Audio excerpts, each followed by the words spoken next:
Bonjour, bonjour, bienvenue sur le plateau de Bâti Journal TV. Nous sommes à Nancy, Nancy Forum Bois Construction 2019. Et avec moi, Michel Douil, bonjour. Avec Bonjour. le micro. Vous êtes président de France Bois Forêt. Absolument, depuis presque un an. Depuis presque un an. Et je vais vous demander, alors on ne présente plus France Bois Forêt, mais je vais vous quand même demander de nous parler de France Bois Forêt. France Bois Forêt, nous sommes présents ici, c'est pas par hasard, puisque nous finançons cette manifestation. Et c'est la première fois d'ailleurs que je participe. Et je suis venu ici pour les 3 jours, justement, pour constater, vérifier que nous avons 1000 fois raison de financer cette manifestation, dans la mesure où c'est entre autres un lieu d'échange extraordinaire et en même temps un lieu où on apprend de la technique, on apprend la manière de construire, la manière d'utiliser le bois, et c'est bien une des missions premières de France Bois Forêt, c'est-à-dire de développer les usages du bois. Développer les usages du bois, montrer le bois. Montrer le bois, montrer tout ce qu'on peut faire, et comment le bois s'inscrit aujourd'hui dans toute la problématique que vit la planète. Et on pourra peut-être en parler tout à l'heure, mais entre autres en matière de gestion du volume de CO2 que nous avons bien du mal à maîtriser. Voilà, donc vraiment, le bois a beaucoup d'atouts sur le sujet. Absolument. Qu'est-ce que vous retenez? Alors, vous en avez déjà dit un petit peu, mais sur ce forum, donc France Bois Forêt est très intéressé. Absolument. Et qu'est-ce que vous retenez, vous, France Bois Forêt, président de France Bois Forêt, vous avez arpenté, j'imagine, les allées du salon, vous avez assisté à des conférences. Qu'est-ce que vous retenez de ce que vous avez entendu et de ce que vous avez vu? Alors, je retiens que c'est un salon de professionnels. Un salon de gens qui savent et un salon de gens qui font. Faire dans le monde du bois est très important. Et il se trouve, je le répète, mais France Bois Forêt a comme vocation de développer les usages du bois. Mais la première vocation de France Bois Forêt, c'est de développer également la sylviculture, de dynamiser la sylviculture. Puisque tout le monde se rend compte ici que ce bois, ce matériau merveilleux avec lequel on fait les objets qui sont exposés, qui sont décrits, qu'on voit dans des films, dans des projections, dans les salles de conférences, ce bois, il vient bien de la forêt. Et donc, il est important aussi que ces professionnels du bois se rendent compte aussi aujourd'hui que ce bois, il vient de la forêt. Il vient de la forêt. Parce que beaucoup parlent d'un matériau de construction, il faut aussi qu'ils sachent quand même de là où il vient. C'est un matériau naturel merveilleux. Et c'est incontestablement le matériau de l'avenir. Donc nous sommes, France Bois Forêt, tout à fait à notre place ici, sachant que nous avons également la possibilité de parler du bois et du matériau bois en tant que matière première. Et d'ailleurs, c'est apparu dans nombre de conférences cette fois-ci. Je crois avoir même entendu que c'était vraiment la première fois que cette préoccupation de la matière, de l'origine de la matière, était aussi bien perçue par les acteurs professionnels. Alors, il y a d'autres acteurs qui s'intéressent au bois, c'est le grand public. Et le grand public aime le bois, on aime le mobilier en bois, on aime de plus en plus les bâtiments en bois, mais en même temps, il y a un problème, on va dire, d'acceptabilité de couper du bois dans la forêt pour pouvoir construire en bois, tout simplement.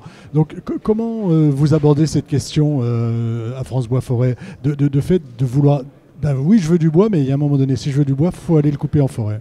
Alors d'abord une première chose, dans le mot acceptabilité, qui est effectivement fréquemment employé, il y a une connotation qui ne me plaît pas, parce que a priori quand on veut se rendre acceptable, c'est que on a des choses à se reprocher. C'est qu'on a des choses à se reprocher. Donc on n'a rien à se reprocher. Personnellement, nous, chez France Bois Forêt, nous ne parlons plus d'acceptabilité, nous parlons de récolte du bois en gestion durable.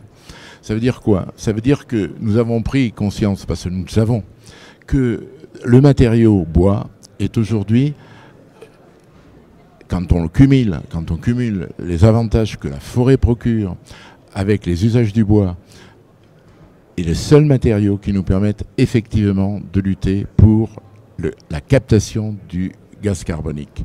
Et aujourd'hui, le gaz carbonique, tout le monde est d'accord pour dire qu'il faut que l'on trouve une solution à l'augmentation du volume de gaz carbonique sur la Terre. Et première constatation, la filière bois, si on cumule la séquestration du bois en forêt, le stockage du bois et la séquestration du carbone, CO2, du carbone dans les sols, quand on cumule le stockage du carbone dans les matériaux bois et la substitution que permet de faire le bois, en particulier aux énergies fossiles, eh bien, nous captons entre 25 et 30% de la production annuelle de CO2 de ce pays. Ouais, donc nous sommes réellement indispensables si nous voulons atteindre la neutralité carbone. Alors pourquoi parle-t-on d'acceptabilité? C'est parce que je crois qu'il y a un phénomène qui n'est pas connu. Et pourtant, aujourd'hui, les scientifiques savent démontrer que pour atteindre le maximum de captation de CO2 dans les matériaux bois, donc sous forme de carbone bien sûr, je rappelle quand même qu'une tonne de CO2, l'équivalent d'une tonne de CO2, est capté dans 1 mètre cube de bois. C'est extrêmement important. Eh bien, de la sorte, nous captons actuellement en France à peu près 135 millions de tonnes de CO2 dans le bois et ses usages. Eh bien, ce qu'il faut comprendre, c'est que pour maximiser cette captation de CO2, nous avons besoin à la fois d'une sylviculture dynamique et de développement d'usage du bois de manière très importante. C'est quelque chose qui doit aller ensemble. C'est pas l'un d'un côté et l'autre de l'autre côté. On va tous dans le même sens. Si nous ne faisons rien à forêt, dire aujourd'hui la forêt c'est très bien, personne ne conteste l'intérêt de la forêt, mais si nous nous arrêtons au captage du CO2 dans la forêt, en clair, si nous n'exploitons pas, si nous ne récoltons pas les arbres, eh bien nous allons arriver à un équilibre, mais cet équilibre sera fondamentalement mauvais. Pour que cet équilibre s'améliore, pour que cette quantité de CO2 augmente, il faut dynamiser la sylviculture. Ça veut dire quoi? Ça veut dire s'intéresser à la pousse des arbres, à la plantation, à la régénération, j'en parlerai tout à l'heure, mais il faut que le volume de bois qui sortent des forêts, qui puissent être créés par les forêts, soit optimum, maximum, pour permettre ces usages. Et donc, pour qu'il soit maximum, eh bien, il faut que l'homme intervienne en forêt.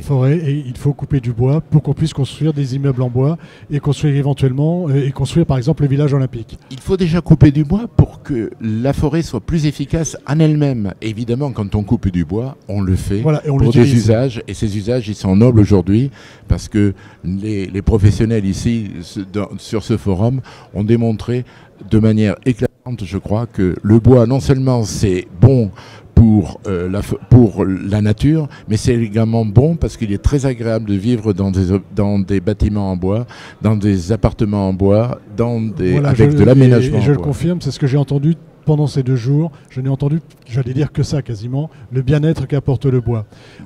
Oui. Excusez-moi, mais comment je vois que le temps tourne. Oui. Donc on a parlé de la nécessaire coupe de bois pour à la fois la forêt et aussi pour pouvoir avoir du bois, de la matière pour construire. Il faut aussi après planter. Comment ça se passe de ce côté-là? Est-ce qu'on plante suffisamment? Et puis comment expliquez-nous un petit peu comment se régénère une forêt ou comment on la plante? Alors la forêt, une forêt dynamique, elle a 2 manières de grandir. La première manière, celle qui plaît effectivement le plus et qui est heureusement souvent adaptée à la situation, c'est la régénération naturelle.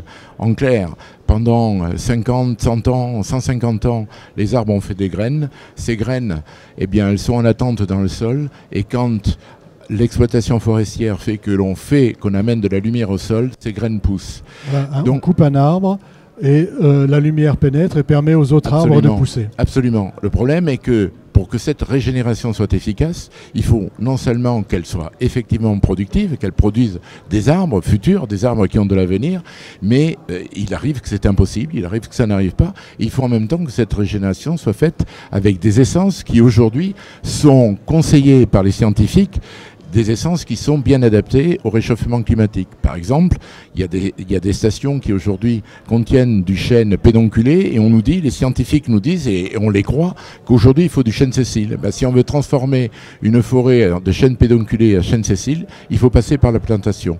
Donc la plantation est le deuxième la deuxième façon de régénérer une forêt, c'est la plantation. La plantation, c'est planter. L'avantage de la plantation, c'est qu'on va planter effectivement l'essence ou les essences qui sont nécessaires pour l'efficacité que l'on recherche dans 50, 100 ans, 150 ans.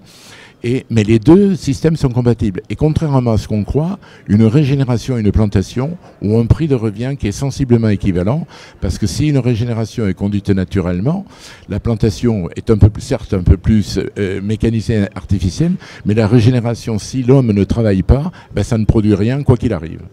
Et il faut planter beaucoup d'arbres. Alors, aujourd'hui, on a des plans. On commence à les populariser et à les rendre. Nous savons aujourd'hui, c'est aussi un des slogans de ce forum, nous pouvons planter en France 1 milliard d'arbres en 5 ans, c'est-à-dire 200 millions d'arbres par an, c'est-à-dire grossièrement la plantation et la régénération de au moins 100 000 hectares de forêt par an. Voilà, plantons des arbres. Comment ? Plantons des arbres.